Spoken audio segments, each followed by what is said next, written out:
نبی کریم علیہ السلام نے ارشاد فرمایا الصلاۃ عمادالدین، نماز دین کا ستون ہے، فمن ترکہا فقد حدم الدین، فرمایا جس نے نماز کو چھوڑ دیا گویا اس نے دین کو منہدم کر دیا۔ پھر حضور علیہ السلام نے ارشاد فرمایا من ترک الصلاۃ فقد کفر،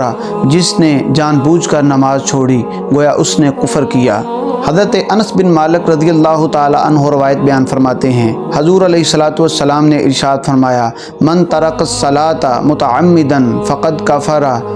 جہارا، حضور علیہ السلام نے ارشاد فرمایا کہ جس نے جان بوجھ کر نماز کو ترک کیا گویا اس نے اعلانیہ کفر کیا۔ حضور علیہ السلام نے ارشاد فرمایا الصلاۃ قرۃ عینی، فرمایا نماز میری آنکھوں کی ٹھنڈک ہے۔ ایک روایت میں آتا ہے کہ بندہ جب نماز کے لیے کھڑا ہوتا ہے، ابھی قیام کی حالت میں ہوتا ہے، ابھی اس نے سجدے میں جانا ہے، اللہ رب العزت اپنے فرشتوں کو حکم دیتے ہیں کہ میرے بندے کے گناہ نکال کر ایک سمت پر رکھ دو۔ پھر بندہ رکوع کرتا ہے، سجدہ کرتا ہے اور اللہ رب العزت کے ہاں سبحان ربی الاعلیٰ کے نغمے الاپتا ہے۔ تو پھر جب نماز ادا کرنے کے بعد بندہ جب فارغ ہوتا ہے، فرشتے اللہ رب العزت سے عرض کرتے ہیں کہ اے پاک پروردگار، کیا اب اس بندے کے جو گناہ ایک سمت رکھ دیے تھے کیا وہ گناہ اس کی جھولی میں اب ڈال دیں؟ اللہ تعالیٰ فرشتوں سے فرماتا ہے کہ اے فرشتوں، جب میرے بندے کی جھولی سے گناہ نکال لیے ہیں دوبارہ اس کی جھولی میں گناہ نہیں ڈالنے۔ ایک روایت میں آتا ہے کہ بندہ جب نماز کے لیے کھڑا ہوتا ہے تو اس کے سارے گناہ اس کے کندھوں پر آ جاتے ہیں، جب وہ رکوع کرتا ہے تو اس کے سارے گناہ گر جاتے ہیں اور اس کے بعد بندہ سجدہ کرتا ہے، اللہ رب العزت اس کے سارے گناہ ختم کر دیتے ہیں۔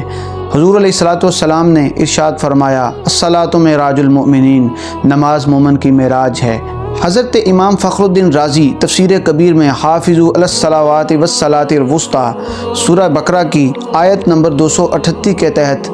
ذکر کرتے ہیں کہ ایک عورت مدینہ شریف میں چیختی چلاتی ہوئی آئی اور آ کر اونچی اونچی آواز سے عرض کرنے لگی کہ میں حضور علیہ السلام کی بارگاہ میں حاضر ہونا چاہتی ہوں، مجھے حضور علیہ السلام کے در کا پتہ بتلاؤ۔ جب حضور علیہ السلام کے در کا اسے پتہ بتلایا گیا، وہ عورت حضور علیہ السلام کے سامنے حاضر ہوئی اور آ کر عرض کرنے لگی اے نبی اللہ، مجھ سے بہت بڑا گناہ ہو گیا ہے، میرا خامند سفر پر گیا ہوا تھا، میں نے اپنے خامند کی عدم موجودگی میں نے زنا کر لیا اور اس زنا کی وجہ سے مجھے حمل ہو گیا اور حمل کے نتیجے میں مجھے جو بچہ پیدا ہوا، شرم کی وجہ سے میں نے اس بچے کو سرکے کے مرتبان میں ڈال دیا اور اس مرتبان سے میں سرکہ نکال کر لوگوں کو فروخت کرتی رہی۔ تو اے نبی اللہ، کیا میرے اس گناہ کا کوئی کفارہ ممکن ہے؟ حضور علیہ السلام نے ارشاد فرمایا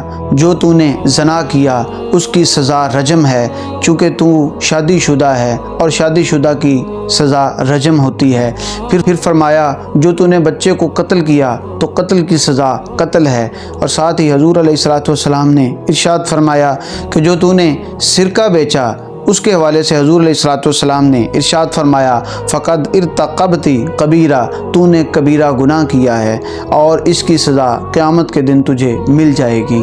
حضور علیہ السلام نے ان تینوں چیزوں کی جب سزا بیان فرما دی، پھر حضور علیہ السلام نے ارشاد فرمایا کہ جس طرح تو گھبرائی ہوئی، روتی ہوئی، چیختی چلاتی ہوئی میرے پاس آئی، میں تو یہ دیکھ کر میں یہ سمجھنے لگا تھا کہ شاید تیری نماز عصر قضا ہو گئی ہے کہ جس کی فکر مندی میں، جس کی پریشانی میں تو میرے پاس بھاگتے ہوئے آئی ہے۔ اب آپ اندازہ کر لیں کہ نماز کی کتنی اہمیت ہے، ہم کتنی سستی کرتے ہیں۔ جب نماز کا وقت ہوتا ہے ہم چوکوں میں، چوراہوں میں، گھروں میں موبائل پکڑ کر اپنی ٹائم کو ضائع کرتے ہیں اور اللہ کے حضور سجدہ نہیں کرتے۔ اگر کوئی ہمیں کہہ دیتا ہے کہ نماز کا ٹائم ہو گیا ہے تو ہم یہ کہہ دیتے ہیں کہ میرے کپڑے پاک نہیں ہیں۔ تیرے کپڑے کیسے پاک ہو سکتے ہیں؟ چونکہ تیرا دل پاک نہیں ہے، تیرا دل پلید ہے۔ تو اس کے سامنے جھکنے کی کوشش تو کر، تو جھکنے کی نیت تو کر، وہ تیرے کپڑے بھی پاک کر دے گا، وہ تیرے دل کو بھی پاک کر دے گا۔